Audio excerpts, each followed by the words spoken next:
Vegas, bright lights, loud energy, and some of the most competitive Pokemon TCG we've seen all season.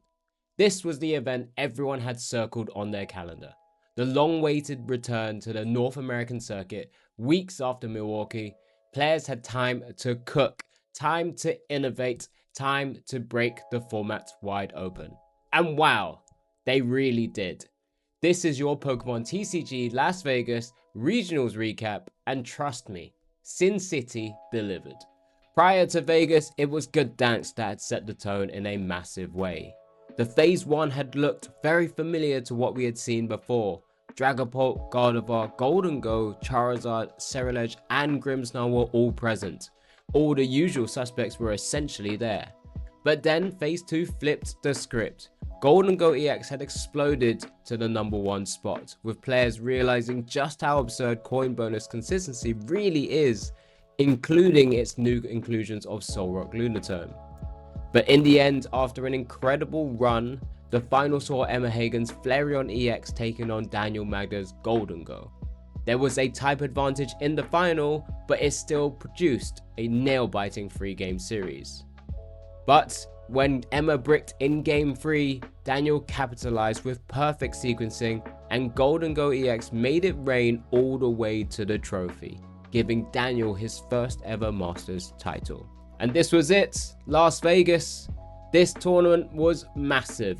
Over 3,400 competitors across all divisions, split by 2,894 Masters, 332 seniors, and 222 juniors players competing.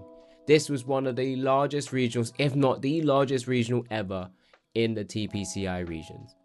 And providing all of the content across this weekend were Juancho Saldana, Chip Ritchie, Ethan Heggie, Kyle Sablehouse, Jeremy Jalen, and Emily Foreman. A stacked lineup for a stacked event. The meta is now mature. We're deep into the Mega Evolution format with Phantasmal Flames just weeks away. And the numbers had reflected that because it's similar to what we've seen before. Gholdengo at #1 with 13.5%, Dragapult with 11.9% just behind Gholdengo, and then Gardevoir taking a combined almost 15% between its two major builds of Gardevoir with Monkey Dory as a straight build and Gardevoir Jellicent. Then of course there's Charizard at 7.7% and Cerulege at 6.2%. The interesting part, we expected all of this. Gholdengo had just won a major tournament. Dragapult EX had just won the tournament prior to that. Charizard and Cerulege, however, have had some bad conversions in previous events, but players are still bringing it. Why? Often we'll see them as comfort picks, familiarity, and there is general sort of high ceilings in the right matchups. Vegas was shaping up to be a real battleground of comfort versus innovation. And Las Vegas wasted no time putting stars on stream. Round 1, we immediately got the storyline matchup. Tord Reklev, one of the greatest ever, piloting his Mega Absol Mega Kangaskhan deck, up against Seth Savage's Ho-Oh EX Armarouge. Full circle, full hype from Milwaukee. Round 5, we even saw former world champion in Rowan Stabenow brought Gardevoir Jellicent to the table against Simon Trotter-Lacasse' Gholdengo EX.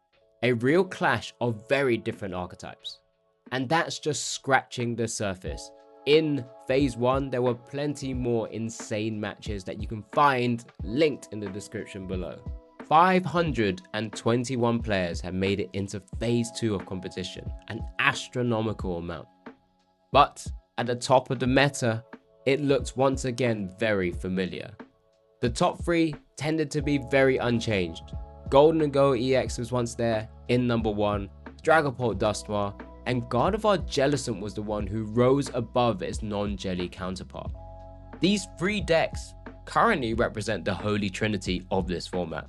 Draw power with coin bonus, one of the best attacks in the game in Phantom Dive, and one way to cheat energy onto the board with energy acceleration with that Psychic Embrace ability. So it's no surprise they keep topping the charts. But there were 2 further key shifts. Mega Absol Kangaskhan actually broke into the top 6, where it had a great conversion. And Charizard, despite some rough conversion rates, did cling on to that front meta. Heading into phase 2 and all of the feature match that were streamed, it was stacked. One of the ones I have to call out was a Henry Chow versus a Ryuki Okada matchup. Gardevoir versus Mega Absol Mega Kangaskhan. Two of the best players that we've seen in the 2025 season and even continuing into now. We also had multiple regional champions, IC winners, and also a former world champion that was featured on stream. This was peak compared to Pokemon. After 14 brutal rounds across 2 phases, however, we did end up with a clean top 16 asymmetrical cut. There were no bubble heartbreaks this time round.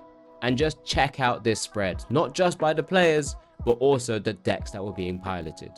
4 Mega Absol Mega Kangaskhans, 1 End Zoroark, 2 Gardevoir Jellicent, 3 Gholdengo Lunarock, 2 Dragapult Dusknoirs, 2 Gardevoir Straight, 1 Jolted Box, and 1 Charizard Pidgeot. One of the most diverse high-level cuts of the season. Just as we're talking about the Phase 2 stream matches, the top cut matches were also incredible. Top 16 was a bit of deja vu. Liam Halliburton's End Zoroark versus Neo Erlandson. Liam, fresh off his Pittsburgh win, showcased exactly why this matchup is so favored. End Zoroark was able to race ahead with its draw engine, copying End's Darmanitan, which has come back into the deck now, and of course End's Reshiram to just sweep through the board. A clean, clinical 2-0. The top 8 was the fans match. It was Tord Reklev's Mega Absol Mega Kangaskhan deck against Aban Ahmed's Gardevoir Jellicent. This was Aban's 4th straight top cut. This was Tord's signature deck. This was the clash everyone wanted. In game 1, Aban was able to stabilize beautifully despite Tord's perfect setup, hitting that precious trolley nice and early, but Aban was able to utilize Mew's genome hacking, Screamtail, and precision planning to dismantle Tord's attackers, eventually taking down game 1. Game 2, Tord struck back very instantly. Aban's hand and deck just did not work and fell apart, instantly taking it to a game 3. And here in game 3, it was really the turning point. A double prize penalty, and Tord able to capitalize without hesitation. It's far easier to race to 4 prizes over your opponent's 6. A heartbreaking exit for Aban and for the fans, but it was Tord who moved on.